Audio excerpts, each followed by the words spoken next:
तो ब्रेक के बाद आपका स्वागत है। हमारे खास कार्यक्रम में हम बात कर रहे हैं जीत जाएंगे हम, लेकिन उस जीत में हमें कामयाबी, सफलता इसमें तभी मिलेगी इस जंग में जब हम पूरी तरीके से सहयोग करेंगे, सभी हिदायतों का, सरकारी आदेशों का पालन करेंगे और जो लोग 24 घंटे मुस्तैदी के साथ काम कर रहे हैं उनके साथ कंधे से कंधा मिलाकर हम सहयोग करेंगे। चलिए, हमारे साथ अंजनी पांडे बिहार से जुड़ गए हमारे ब्यूरो, और मनीष कुमार हमारे ब्यूरो एग्जीक्यूटिव चंडीगढ़ से, वो इस वक्त नारायणगढ़ के सिविल अस्पताल के सामने खड़े हैं। सबसे पहले मैं मनीष आपके पास आऊंगा। आप इस वक्त जहां खड़े हैं वो सिविल अस्पताल नारायणगढ़ का है, और जहां तक मेरी जानकारी है डॉक्टर प्रवीण कुमार एसएमओ है नारायणगढ़ अस्पताल के, वो भी आपके साथ हैं। लेकिन पहले तो नारायणगढ़ की फिलहाल स्थिति क्या है वो आपसे जानना चाहेंगे। कोरोना संक्रमण के इस काल में हालात कैसे हैं मनीष? देखिए शमशेर, बिल्कुल आपने सही कहा। और जो नारायणगढ़ की अगर मैं बात करूं तो नारायणगढ़ की स्थिति यह है कि नारायणगढ़ में अब तक कोई भी संक्रमित व्यक्ति नहीं पाया गया है। यानी नारायणगढ़ में अगर इस कोरोना वायरस को लेकर बात करें तो जो डॉक्टर्स की टीम है, जो सफाई कर्मचारी हैं, जो शासन है, जो प्रशासन है, सबकी मेहनत रंग लाई है और कहीं न कहीं इस कोरोना को रोकने में कामयाब रही है यहाँ के प्रशासन, यहाँ का स्वास्थ्य विभाग, यहाँ का सफाई कर्मचारी। जी मनीष, आपके पास आऊंगा। अंजनी पांडे से भी एक बार बात कर लेते हैं, और आपके पास जब लौटूंगा तो मैं चाहूंगा कि डॉक्टर से आप बात करें प्रवीण कुमार जी से कि इस संक्रमण के दौर में लोगों को क्या सावधानियां बरतनी है और वो कितनी तैयारी के साथ काम कर रहे हैं। अंजनी, आपसे पूछेंगे बिहार में स्थिति कैसी है? देखिए, बिहार में यदि पिछले 36 घंटे की बात करें तो बिहार में स्थिति थोड़ी खराब हो गई है और सरकार की चिंता बढ़ा दी है, क्योंकि सोमवार को देर शाम को 16 एक साथ पॉजिटिव मरीजों की रिपोर्ट आ गई है। तो इससे जो आंकड़ा है वो काफी बढ़ गया है और इस 36 चलिए, संपर्क नहीं हो पा रहा है, संपर्क टूट गया है, माफ कीजिए अंजनी पांडे के साथ। मनीष के पास चलते हैं। मनीष, अगर आपके पास डॉक्टर साहब हैं तो आप बात करें, अन्यथा जैसे एक बात मैं आपसे पूछना चाह रहा था अभी कि जो हमारे स्वास्थ्य कर्मी हैं, हमारे जो पुलिसकर्मी हैं, उनका कितना सहयोग आम आदमी कर रहा है? देखिए बिल्कुल शमशेर, अभी अगर हम लास्ट की लॉकडाउन 2 की बात करें तो हरियाणा में अक्सर पूरा देखा जा रहा है कि लोग हरियाणा पुलिस को, वहीं पे स्वास्थ्य कर्मी, सफाई कर्मचारी सबको पूरा कोऑपरेट कर रहे हैं। वहीं अगर आपने बात की कि नारायणगढ़ की स्थिति क्या है, नारायणगढ़ की भी मैं बात करूंगा। जब से ये लॉकडाउन शुरू हुआ है तब से लेके आज तक सबसे बड़ा जो चैलेंज था सरकार का वो ये था कि लोगों को स्वस्थ कैसे रखा जाए। दूसरी तरफ बात थी कि लोगों को लोग भूखा ना रहें, यानी लोगों तक अनाज कैसे पहुंचे, लोगों तक राशन पानी कैसे पहुंचे।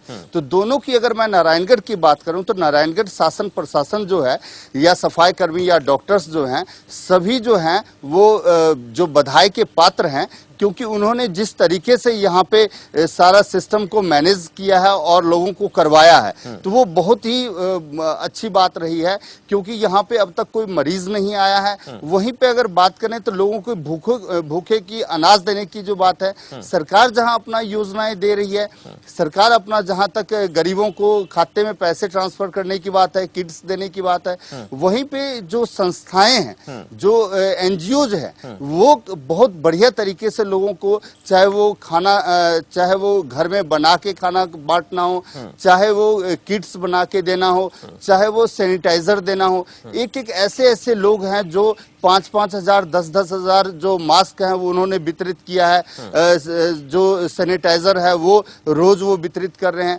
तो ये जो है वो यही जो मुहिम है एक, वो नारायणगढ़ को अब तक बचा के रखा हुआ है। रही बात, डॉक्टर प्रवीण मेरे साथ जुड़े हुए हैं, सिविल हॉस्पिटल यहाँ नारायणगढ़ के एसएमओ हैं, मैं इनसे भी बात करूंगा। और इनसे जो आपने सवाल किया कि आखिरकार जो स्वास्थ्य टीम जो है वो जो फील्ड में जाती है तो इनको क्या चैलेंजेस होता है, लोगों का कितना कॉपरेशन मिलता है, डॉक्टर साहब बताएं प्लीज। स्वास्थ्य विभाग की 3 टीमें जो फील्ड में जाती हैं, जिनको 5-5 वार्ड जो है उनके लिए बांटे गए हैं। साथ में उनके पास 6 स्लम्स एरिया, 2-2 स्लम्स एरिया उनके पास आते हैं।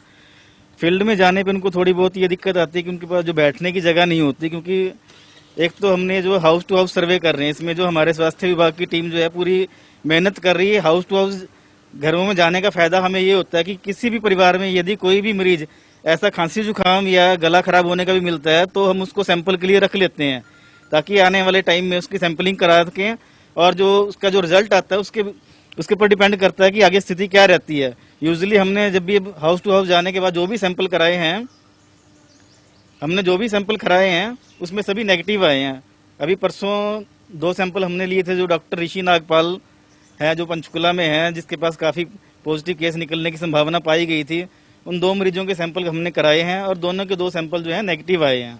अभी भी आज हमने 3 मरीज भेजे हुए हैं सैंपलिंग के लिए। तो देखिए, मोबाइल टीम्स को लगभग लोग भी कोऑपरेट कर रहे हैं। कहीं कहीं थोड़ी बहुत परेशानी आती है, जैसे बैठने की परेशानी या कहीं पानी की दिक्कत होती है, फिर टॉयलेट्स की दिक्कत होती है। तो यही मेन परेशानी। तो बाकी लोगों को हमारी टीम्स जो है समझा रही, सोशल डिस्टेंसिंग के बारे में, साफ सफाई के बारे में, हैंड वॉशिंग के बारे में, ताकि जो है कोरोना पे काबू पाया जा सके। जी शमशेर। बिल्कुल मनीष, एक बात और मैं जानना चाहूंगा डॉक्टर साहब से, आपको सवाल करें कि जो डॉक्टर हैं, जो स्वास्थ्य कर्मी हैं और जो भी लोग स्वास्थ्य सेवा अपने आप को लगाए हुए हैं, उनको परिवार के लोगों की तरफ से कितना सहयोग मिल रहा है? शुरू शुरू में तो बहुत ठीक था, लेकिन अब जैसे कुछ खबरें आई पुलिस कर्मियों की तरफ से, हमें देखने को मिला परिवार में तनाव हुआ और कुछ ऐसे भी घटनाएं हुई जो नहीं होनी चाहिए थी। तो क्या डॉक्टर्स की जो टीम है, जो उनके परिवार के लोग हैं, उनका सहयोग पूरा मिल रहा है? किसी प्रकार का कोई तनाव तो नहीं है इन लोगों के मन में? इस प्रकार की कोई ऐसी स्थिति तो नहीं बन रही कि आने वाले वक्त में ज्यादा चिंताजनक हो सकती है? बिल्कुल शमशेर। डॉक्टर साहब, मैं एक बात जानना चाहूंगा आपसे कि अगर देखा जाए तो जैसे आप देख रहे हैं कि कुछ ये कोरोना वायरस को लेके जो परिवार में बड़ा चिंताजनक माहौल होता है कि हमारा घर का मुखिया जो है वो बाहर है, चाहे आप सारा दिन ड्यूटी करते रहते हैं, घर में एक तनाव का माहौल रहता है। और पीछे कुछ घटनाएं ऐसी हुई है जो हरियाणा पुलिस का भी आपने सुना होगा, तो उस प्रकार का क्या आपके परिवार में भी या जो आपके डॉक्टर्स हैं उनके परिवार में कुछ ऐसा तनाव का माहौल तो नहीं? नहीं, हमारे यहाँ पे ऐसा कोई तनाव का माहौल नहीं है, क्योंकि सभी को समझा दिया गया है भाई जितनी आप सावधानी बरतोगे उतना ही इस बीमारी से बच पाओगे। तो सभी को सावधानियों के बारे में बता दिया गया, तो इसमें तनाव वाली ऐसी कोई बात नहीं है। हमारे जो स्वास्थ्य विभाग के कर्मचारी हैं, बाकी जो पुलिस विभाग है, प्रशासन विभाग है, इन सबका साथ मिल रहा है और सभी इस बात को समझते हैं कि इसका जो बचाव ही कोरोना से हमें बचा सकता है। इसका फिलहाल कोई इलाज नहीं है। जो हम साफ सफाई रख के बार बार हैंड वॉशिंग करके और अपने जो बिना हाथ धोए नाक और मुंह को नहीं टच करेंगे तो हम उससे बचे रहेंगे, और भीड़ भाड़ वाले स्थान पे नहीं जाना। तो सावधानियां ही हैं, और तो इसमें ऐसे कोई यहाँ पे कोई तनाव का माहौल दिखाई नहीं देता। जी शमशेर। चलिए मनीष, आपके पास लौटूंगा। अंजनी पांडे के पास एक बार चलते हैं। बिहार से बातचीत हम कर रहे थे, साउंड में थोड़ी प्रॉब्लम थी। अंजनी पांडे, बिहार में आपने कहा कि स्थिति ज्यादा चिंताजनक हो गई है पिछले 36 घंटे में, निपटने को लेकर कैसे इंतजामात हैं? और एक बड़ा महत्वपूर्ण सवाल ये है कि ऐसे हालात में कुछ लोग ऐसे हैं जिनको खाना पीना मिल नहीं रहा होगा, या ऐसे भी लोग होंगे जो भूख से मर रहे होंगे लेकिन मांगने नहीं जा पा रहे होंगे। देखिए शमशेर, जहां तक बात है कि जो कोरोना मरीजों की संख्या है, वो मरीजों की संख्या निश्चित रूप से बढ़ी है और सरकार की जो चिंता है वो जाहिर है, सरकार जो है वो चिंता कर रही है कि किस तरीके से इस चेन को तोड़ा जाए। क्योंकि जो अभी नालंदा का एक केस आया है जिसमें कि 16 लोग पॉजिटिव आए हैं बिहार शरीफ के, एक ही परिवार के हैं, और उस एक व्यक्ति की वजह से ही 26 लोग जो है वहां पर संक्रमित पाए गए हैं। तो ये बहुत चिंता की बात है। इसको लेकर ये जो इतने सारे लोग पॉजिटिव पाए गए हैं, ये कैसे, एक व्यक्ति संक्रमित हुआ, वो कैसे हुआ? एक व्यक्ति जो है वो उसका ट्रैवल रिकॉर्ड था और पिछले 22 तारीख को वो दुबई से आया था। उनका पॉजिटिव ये आया था कि वो पॉजिटिव संक्रमित है, कोरोना संक्रमित है। लेकिन उसके बाद जो लोगों की पहचान की गई, जो लोगों की छानबीन की गई, तो उस वक्त नहीं आया था। लेकिन कल देर शाम, सोमवार की देर शाम जो रिपोर्ट आया 16 लोगों की, वो 16 लोगों की पॉजिटिव रिपोर्ट आई। जबकि दिन में भी एक नालंदा के बिहार शरीफ का एक पॉजिटिव युवती का आया था। तो 17 मिलाकर के देखें तो करीब 28 जो है वह सिर्फ बिहार शरीफ और नालंदा जिले से ही है। तो ये जो संक्रमण का चेन है, ये संक्रमण का चेन आइडेंटिफाई सरकार जो वो नहीं कर पाई है अभी तक कि ये जो 16 लोग एक साथ पॉजिटिव पाए गए, ये उस व्यक्ति के जरिए आए और फिर इनसे किस तरह से वो संक्रमण और फैल रहा है, ये इस चेन में और कितने लोग आए, सरकार इसको देख रही है, जांच कर रही है और ड्रोन कैमरे से भी निगरानी रखी जा रही है उस पूरे इलाके में कि यह जो चेन है जो उस नालंदा के युवक के जरिए यह फैला है संक्रमण, उस संक्रमण को किस तरीके से कम किया जाए और उसके चेन को आइडेंटिफाई किया जाए ताकि सरकार उस हिसाब से लोगों के सैंपल्स लिए जा सके और उनके टेस्ट कराए जा सके, जिससे कि उनमें यह पता चल सके कि वो संक्रमित है या संक्रमित नहीं है। तो सरकार के लिए चिंता की बात है। आपने कहा कि जिस तरह से लोग इस लॉकडाउन की वजह से परेशानियां झेलनी पड़ रही है, तो उनमें से कैसे किस तरह से लोग जो है वो परेशानी झेल रहे हैं और सरकार की जो मदद है वो किस तरह से पहुंचाई जा रही है। तो सरकार प्रतिदिन रोज मुख्यमंत्री उच्च स्तरीय समीक्षा बैठक कर रहे हैं, अलग अधिकारियों की बैठक हो रही है और ये देखा जा रहा है कि किस तरह से लोग जो परेशान हैं उनको जो राशन की जरूरत है उस राशन की व्यवस्था की जाए, उनके कामकाज की व्यवस्था की जाए। जो सोमवार से कुछ दुकानें जो बाईपास पर हैं, जो ये गैरेज जिसको कहा जाता है, गैरेज वगैरह खोलने की बात हुई थी, तो कुछ ही गैरेज ऐसे थे जो खुले पाए गए कल और कुछ सरकारी अधिकारी जो है सरकारी कार्यालय में जो है वो लोग पहुंचे हैं। तो सरकार रोज मॉनिटरिंग कर रही है कि इस तरह से लोगों को उस व्यवस्था के अंतर्गत राहत पहुंचाई जाए जो सरकार व्यवस्था कर रही है, चाहे वो प्रदेश के गरीबों की बात हो, असहायों की बात हो या प्रदेश से बाहर रहने वाले लोगों की बात हो।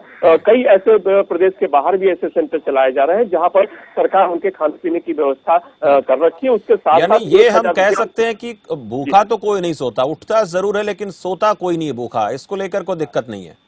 नहीं, इसको लेकर के सरकार काफी सजग है और सरकार के साथ साथ जो समाजसेवी संगठन है, जो सामाजिक लोग हैं, उन लोगों की का भी काफी सक्रिय सहयोग जो है वह सरकार को मिल रहा है। और किसी भी इलाके में जो लोग इस विपदा की घड़ी में जो है, उस आपदा की घड़ी में भी वो चाह रहे हैं कि हम एक दूसरे की मदद करें। तो राजनेता की बात करें, सामाजिक संगठन की बात करें और कुछ ऐसे भी लोग हैं जो सामाजिक संगठनों को चला रहे हैं, तो वो भी पूरी तरह से मदद करने की कोशिश कर रहे हैं कि जो लोग इस विपदा की घड़ी में जो उनके पास समस्याएं हैं, उन समस्याओं को कुछ साझा किया जाए, उन समस्याओं को कुछ कम किया जाए। चलिए, बहुत बहुत धन्यवाद अंजनी पांडे, बिहार से तमाम अपडेट देने के लिए। सरकार की तरफ से कैसे इंतजाम वहां पर किए जा रहे हैं।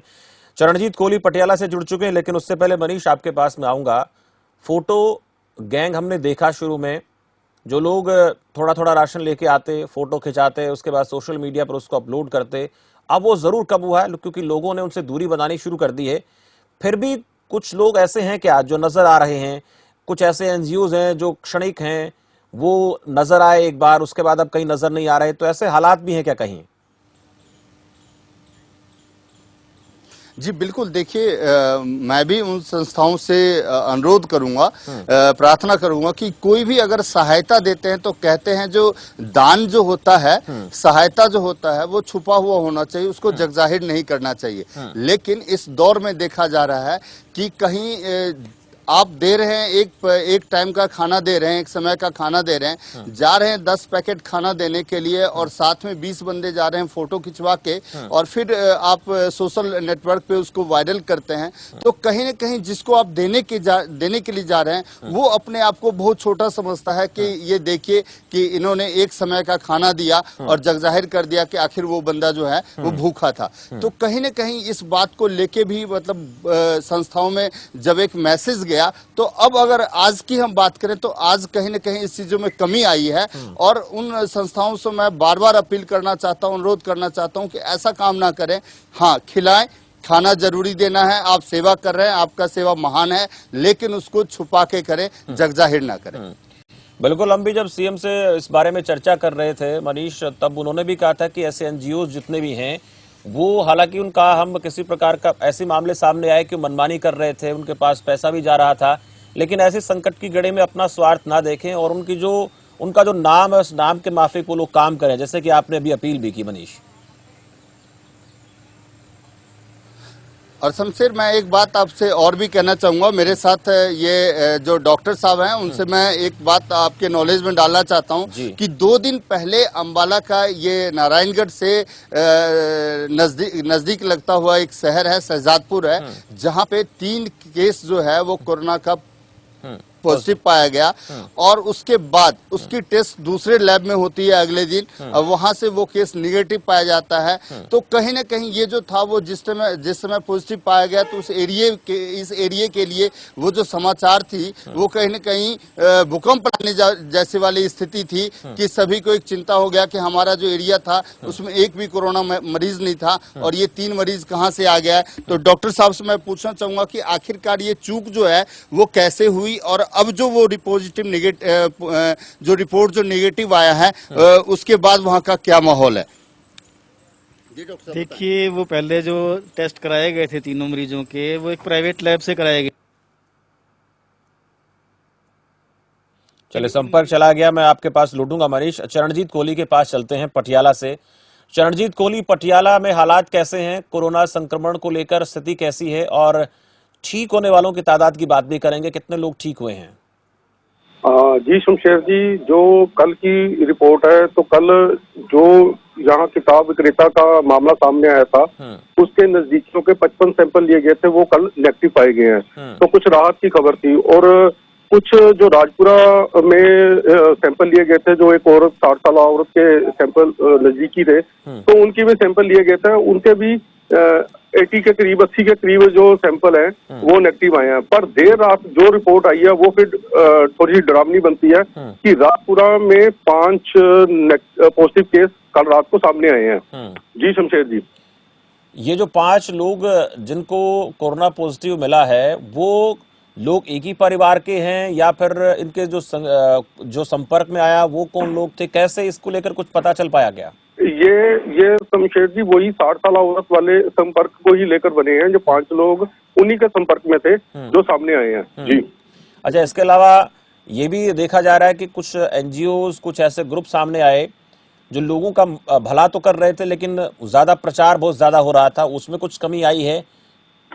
पटियाला प्रशासन की बात करें तो यहाँ बिल्कुल ही ये लंगर बांटने का या कुछ और भी सामान राशन देने का टोटली बंद कर दिया गया, क्योंकि उसी के आड़ में ये जो पटियाला में पॉजिटिव केस बढ़े हैं ये उसी की वजह से बढ़े हैं। कहीं ना कहीं जो ये सारे जो लोग थे इस प्रकार का जो काम कर रहे थे, हालांकि हम इनको यही कहेंगे कि सामाजिक सेवाएं लोग कर रहे थे, लेकिन उसमें कहीं ना कहीं कोताही बरती जा रही थी, सारी चीजों का पालन नहीं हो पा रहा था क्या? बिल्कुल, ये काम तो भलाई के लिए किया जा रहा था। राशन देना या जो भी ये लंगर बांटने का काम कर रहे थे तो अपने लिए भलाई का ही काम कर रहे थे। लेकिन जो सरकार कहती है कि सोशल डिस्टेंसिंग और जो हैंड वॉश या जो भी निर्देश देते हैं उसका कहीं ना कहीं पालन नहीं हुआ। उसी की चूक की वजह से आज ये पटियाला की स्थिति है कि दिन ब दिन आज 31 केस हैं पटियाला जिले के पॉजिटिव केस हैं। तो जहाँ तरफ एक शहर में 2 केस थे और वो भी दोनों ठीक हो चुके थे, उसके बाद एकदम से ऐसे केस बढ़ना, तो स्थिति तो थोड़ी सी डरावनी बन रही है। चलिए चरणजीत, आऊंगा आपके पास, मनीष के पास चलते। मनीष, आप एक सवाल पूछ रहे थे डॉक्टर साहब से, पूछिए। जी डॉक्टर साहब, 2 दिन पहले एक खबर आई और आपने देखा कि 3 केस इस एरिया में पॉजिटिव आया शहजादपुर में। उसके बाद अगले दिन फिर एक खबर आती है कि वो जो पॉजिटिव था वो दरअसल निगेटिव है। तो एरिया में एक हड़कंप सा मच गया था कि हमारा एरिया जो बिल्कुल कोरोना से मुक्त था उसमें भी 3 मरीज आ गया। इसको अब आप कैसे लेते हैं और अब वहाँ की क्या पोजिशन? अब जो वहाँ पे शांत माहौल है, पहले तो हड़कंप मच गया था, सभी लोग डरे हुए थे। अभी यहाँ पे 3 पॉजिटिव केस आ गए हैं तो यहाँ पे कोरोना फैलेगा। लेकिन वो स्वास्थ्य विभाग की समझदारी रही कि उन्होंने वो टेस्ट रिपीट कराए, क्योंकि उनमें कोई लक्षण नहीं थे और उसके बाद वो जो है टेस्ट नेगेटिव आए हैं।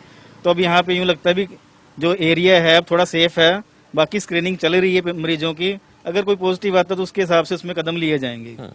जी समझे, बिल्कुल ये कह सकते हैं मनीष कि प्राइवेट लैब में हम अपना जो जांच कराते हैं तो हम पूरी तरह से इस बात को लेकर आश्वस्त नहीं हो सकते हैं। जैसे डॉक्टर साहब बात कर रहे थे कि प्राइवेट लैब में उनकी जांच हुई, उसके बाद जब दोबारा जांच करवाएगी तो नेगेटिव पाए गए, तो ये भी कहीं ना कहीं एक चिंता की बात है और सावधान रहने की जरूरत है हमें। मनीष जी शमशेर, एक और सवाल हम दर्शकों को बताना चाहेंगे डॉक्टर साहब के थ्रू कि आखिरकार 20 तारीख से ओपीडी जो है वो सभी हॉस्पिटल में शुरू हो गया है, सरकारी अस्पतालों के अंदर। हाँ। तो क्या लोगों के अंदर जो पहले ओपीडी चलती थी और अब जो ओपीडी शुरू हुआ है उसमें लोगों को के अंदर कोरोना का भय है या लोग वैसे ही ओपीडी पे आ रहे हैं? डॉक्टर साहब बताएं। नहीं देखिए, पीढ़ी में तो लोग थोड़े से कम आ रहे हैं, वो भय नहीं है, वो एक जो है सावधानियां बरतने वाली बात है। जितने अननेसेसरी मरीज हॉस्पिटल में आएंगे उतना ही कोरोना कम फैलेगा। अब जैसे जो क्रोनिक बीमारी जैसे शुगर के हो गए, हाइपरटेंशन के मरीज हो गए, उनको हम 1 महीने की दवाई दे रहे हैं ताकि उनको बार बार अस्पताल के चक्कर ना लगाने पड़े। अब जिसको ज्यादा जरूरत हो, ज्यादा दिक्कत हो, वही हॉस्पिटल में आए। और सभी जो है सोशल डिस्टेंसिंग मेंटेन कर रहे हैं। हमने हॉस्पिटल में भी 1-1 मीटर के दायरे में निशान लगाए हुए ताकि लोग दूसरे से दूर रहें। जी शमशेर। चलिए, बहुत बहुत शुक्रिया मनीष इस तमाम जानकारी को दर्शकों तक पहुंचाने के लिए। चरणजीत कोहली हमारे साथ पटियाला से लगातार जुड़े हुए हैं। चरणजीत कोहली, पुलिस का सहयोग, डॉक्टर्स का सहयोग किस प्रकार से हो रहा है, और थोड़ी किसानों की बात भी कर लेते हैं। किसानों की गेहूं की खरीद को लेकर मंडियों में हालात कैसे हैं?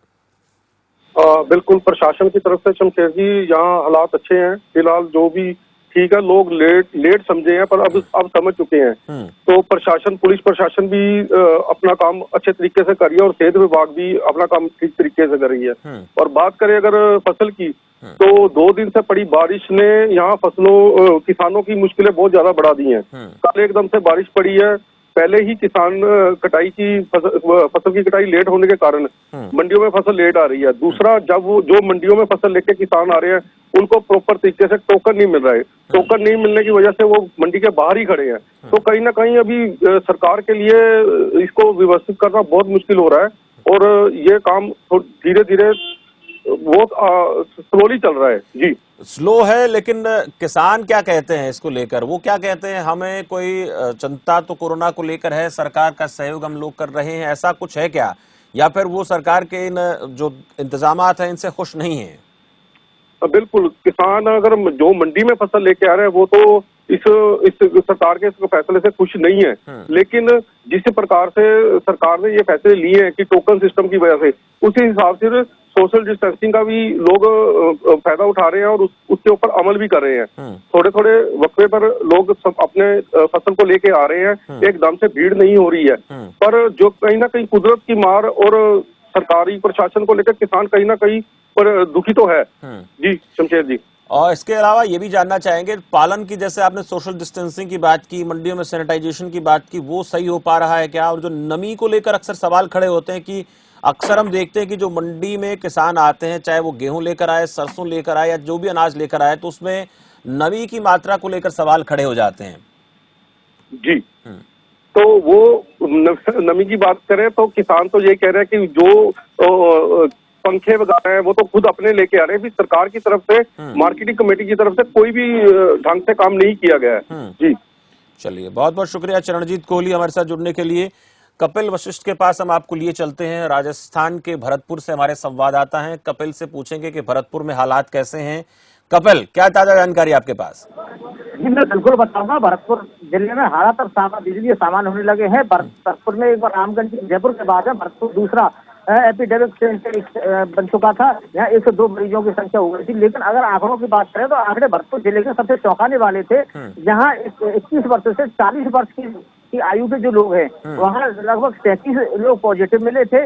और जो 11 वर्ष से 20 वर्ष के जो लोग हैं, बच्चे हैं, ये युवाओं की श्रेणी में भी आते हैं, उनकी संख्या 33 थी। तो कहीं ना कहीं जो युवा वर्ग है वो बाहर डोल रहा है और बाहर डोलने के कारण इनमें जो संक्रमण जो कोरोना वायरस है वो पॉजिटिव पाया गया है। जहाँ महिलाओं की बात करें तो जिले में महिलाओं की जो संख्या है वो सबसे कम आई है।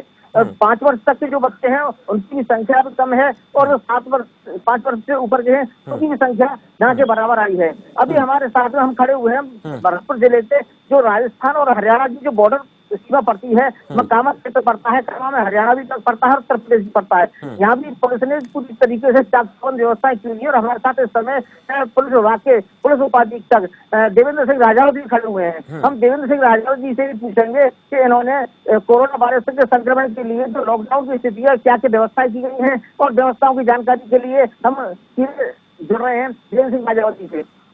राजावत जी, आज किस तरीके की व्यवस्थाएं की गई है कोरोना में, आप जिस तरीके से कार्य कर रहे हैं जो पुलिस विभाग है, क्या आपको भी कहीं ना कहीं कोरोना से भय लग रहा है क्या?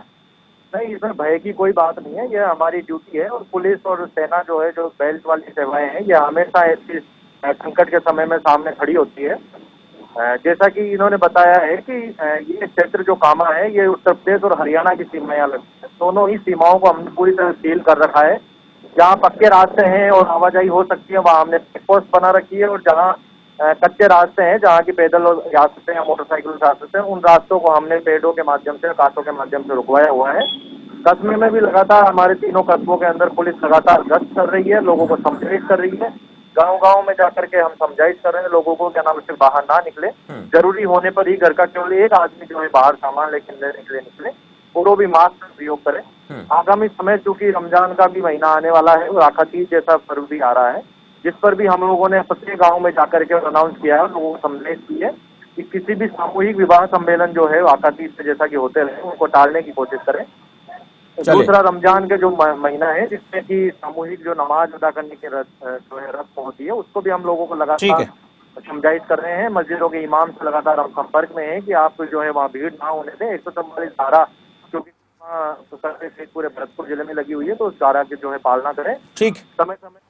चलिए, बहुत बहुत शुक्रिया कपिल वशिष्ठ से तमाम जानकारी के लिए। अमितेश के पास आपको लिए चलते हैं, यूपी से हमारे ब्यूरो हेड हैं। अमितेश, यूपी के ताजा हालात को देखते हुए सरकार की तरफ से कैसे कदम उठाए जा रहे हैं और वर्तमान में जो स्थिति बनी हुई है वो कैसी आप देखते हैं? कितना ज्यादा प्रशासन मुस्तैद है और लोगों का कितना सहयोग मिल रहा है प्रशासन को? अमितेश।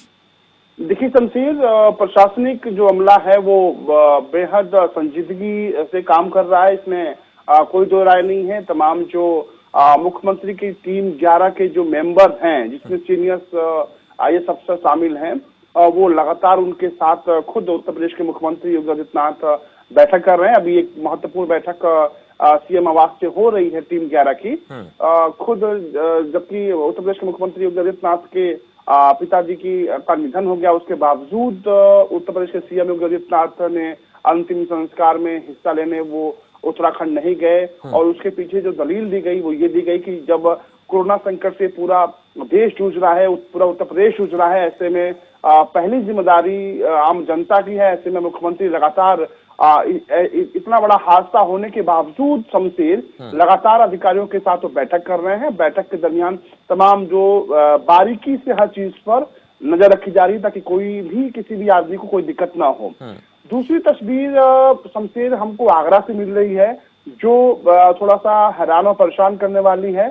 आगरा में लगातार जो कोरोना पॉजिटिव मरीजों की संख्या और तादाद है वो बढ़ती जा रही है, और हालांकि खुद स्थानीय स्तर पर तमाम तरह के दावे किए जा रहे हैं, लेकिन जिस तरह की तस्वीर और जो आंकड़े आगरा से आ रहे हैं वो परेशान करने वाले हैं। और जाहिर सी बात है कि एहतियात बरते जा रहे हैं पूरे उत्तर प्रदेश में। तमाम जगहों जो नए हॉट स्पॉट जो पाए गए हैं, बनाए गए हैं, वहां पर भी अलर्ट बढ़ता जा रहा है और लोगों से अपील की जा रही है कि किसी भी तरह की कोई भी कोताही न बरती जाए। तो जो नए हॉट स्पॉट है वहां पर खासतौर पर अलर्ट बढ़ता जा रहा है, जबकि आगरा में जो नए मरीज कोरोना पॉजिटिव आ रहे हैं वो सबकी चिंता बढ़ा रहे हैं। उधर टीम 11 यानी मुख्यमंत्री की जो नजदीकी अधिकारियों की टीम 11 बनाई गई है, जिसमें सभी प्रकार के अधिकारी जो जरूरत के सामान से लेकर सुरक्षा व्यवस्था से लेकर स्वास्थ्य महकमे के बड़े अधिकारी शामिल हैं, वो एक एक चीज की मॉनिटरिंग कर रहे हैं। खुद यूपी के CM लगातार बैठकों का दौर उनके यहाँ जारी है। तो उत्तर प्रदेश में जो हालात हैं, कुछ जगहों पे देखें तो जो कोरोना पॉजिटिव मरीजों की संख्या है, चाहे मुरादाबाद की बात करें तो जहाँ पे एक कोरोना पॉजिटिव मरीज की मौत के बाद से हड़कंप मच गया है। तो जाहिर सी बात है कि जो मरीजों की संख्या बढ़ रही हमसे वो थोड़ी परेशान करने वाली है। लोगों से अपील की जा रही है कि लोग लॉकडाउन के नियमों का पालन करें। लेकिन हमने इसके पहले भी चर्चा की थी शमशेर कि एक तस्वीर जो सड़कों पर दिख रही है थोड़ी सी दिक्कत वाली है, परेशान करती है वो तस्वीर। वो ये तस्वीर है कि तमाम लोग जो अभी भी गलत पासेस का उपयोग कर रहे हैं और वो ये समझ रहे हैं कि पास लेकर किसी न किसी माध्यम से वो हासिल करके सड़कों पे निकलेंगे तो वो जीत जाएंगे, उनकी एक जीत है, वो उनकी वाहवाही होगी।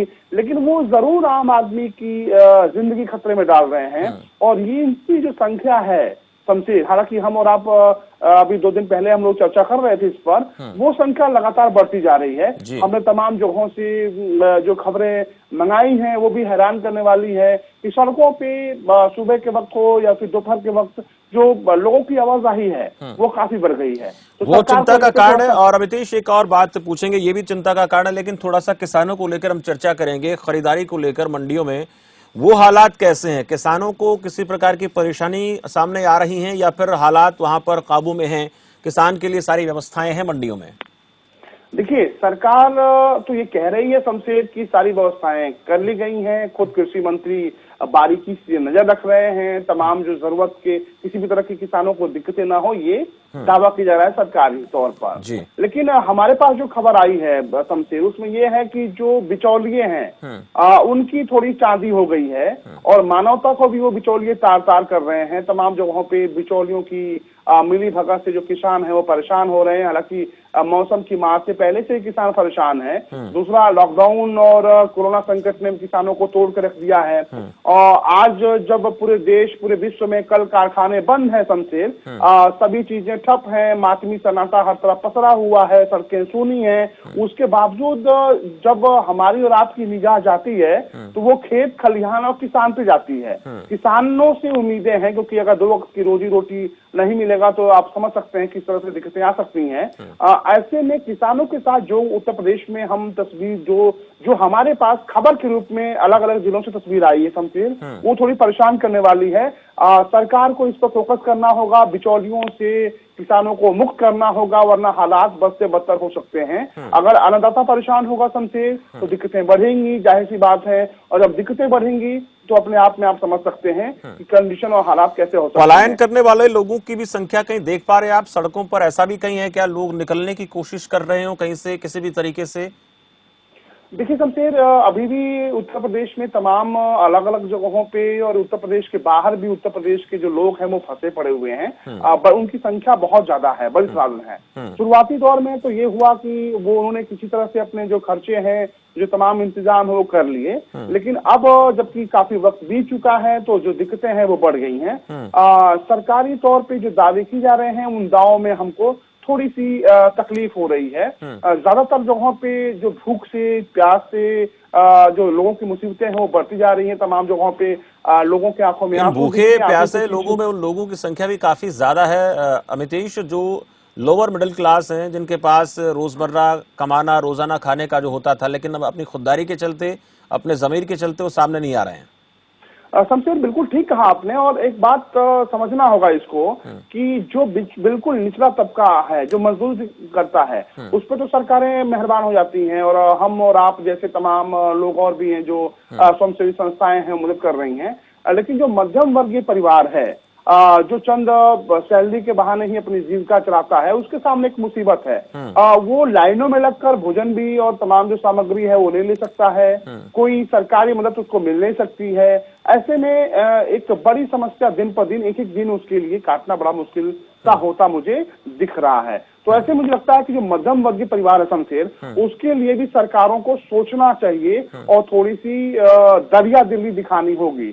दूसरी बड़ी बात यह है कि तमाम जगहों पे जो सरकारी दावे चुके जा रहे हैं कि गरीबों को जो खाना है या फिर जरूरी सामान है मुहैया कराई जा रही हैं, लेकिन तमाम जगहों पे शमशेर जो हमको तस्वीर देखी, थोड़ी सी तकलीफ होती इन तस्वीरों को देखकर। हापुड़ में एक तस्वीर अभी सामने हमारे पास आई है शमशेर, उस तस्वीर में तमाम ऐसी बुजुर्ग महिलाएं हैं जो गरीब तबके से बिलोंग करती हैं।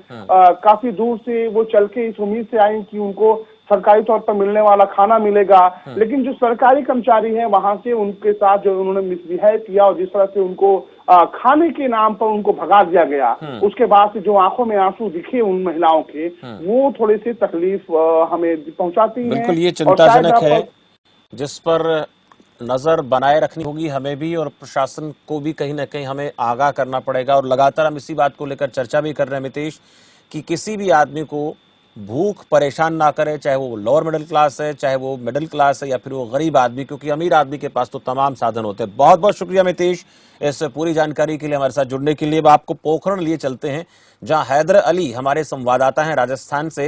हैदर अली, पोखरण में क्या हालात हैं? हाँ जी शमशेर जी, यहाँ जो पोखरण जैसलमेर के और पाकिस्तान का सटीक इलाका है जहाँ सीमा पाकिस्तान की सीमा पड़ती है। अभी जो पोखरण में कोरोना से ले 34 पॉजिटिव रिपोर्ट आ चुकी है। हालांकि पोखरण अभी भी सील किया हुआ है और पोखरण में करीब जो जरूरीमंद चीजें की दुकानें हैं वो भी है चालू, बाकी सभी अभी पोखरण फ्यूज है और पोखरण के 10 किलोमीटर के दायरे में अभी तक लॉकडाउन ही है। लेकिन हालांकि इसमें अभी भी पुलिस और 144 की धारा 3 मई तक बढ़ाई गई है और इसको लेकर अभी तक पूरी पुलिस भी सतर्क है और अभी भी बेवजह लोग घूमने के लिए उसको चालान किया जा रहे हैं और पूरी सतर्क है पुलिस भी, प्रशासन। हैदर, खाने पीने की व्यवस्था कैसी है? गरीब आदमी, आम आदमी को प्रॉपर तरीके से भोजन मिल पा रहा है क्या? हाँ, वहाँ जो गरीब के व्यक्ति है उसको सरकार भी कोशिश कर रही है और आम पब्लिक है वहाँ से भी फंड लेकर उनको हेल्प की जा रही है और कई एनजीओ है उनके तरफ से जो गरीबों को हेल्प की जा रही है। और बाकी जो राशन कोटक है वहाँ पर जो गेहूं तो मिल रहे हैं, बाकी जो सरकार ने चावल और चीनी और दाल के लिए बताया था लेकिन वो अभी तक आए नहीं है और कोटक धारकों के पास ही उपलब्ध नहीं है गेहूं के अलावा। गेहूं है जो 1 महीने में 2 बार दिया जा रहा 5-5 केजी और इसके अलावा तो कोई सुविधा है नहीं उसके आम पब्लिक के लिए। अच्छा, अंदाजन कितने के लोग होंगे पोखरण में हैदर? कुछ अनुमान है कि इतने लोगों को सही समय पर या समय पर खाना नहीं मिल पा रहा है या फिर एक वक्त का मिलता है या 2 वक्त में भी काम चलाओ मिल जाता है? ऐसे कितने सारे लोग हो सकते हैं? ऐसे लगभग 200-300 लोग हैं। हालांकि बाहर के लोग हैं, यहाँ पर मजदूर है, पेयजल करने वाले, उसको जो रोका हुआ है तो उनको संस्थाओं एनजीओ द्वारा खाना मिल रहा है। लेकिन हालांकि यहाँ 2 टाइम खाना मिलता है, सुबह और शाम को, और बाकी जो पब्लिक है वहाँ भी कोशिश करके उनको खाना दे रही है और सरकार से ज्यादा पब्लिक भी कोशिश पूरी कर रही है उसको खाने से भूखा ना सोए। ऐसे सब यहाँ के लोग भी यही चाहते रखते हैं। चलिए, बहुत बहुत शुक्रिया हैदर इस तमाम जानकारी के लिए, पोखरण से हमें अपडेट देने के लिए। चर्चा यही रही हमारी, लगातार हमने हमारे संवाददाताओं से ग्राउंड रिपोर्ट ली और ये जानने की कोशिश की कि वाकई में किस प्रकार के इंतजाम हैं, कोरोना संक्रमण से लड़ने के लिए प्रशासन कितनी मुस्तैदी से काम कर रहा है और जो गरीब आदमी हैं, लोअर मिडिल क्लास लोग हैं, उनके पास राशन किस प्रकार से पहुंच रहा है, सहयोग कितना हम लोग कर रहे हैं, प्रशासन का कितना सहयोग कर रहे हैं, परिवार के लोगों की तरफ से जो कोरोना वॉरियर हैं, कोरोना योद्धा हैं, उनको कितना सहयोग, कितना समर्थन मिल पा रहा है।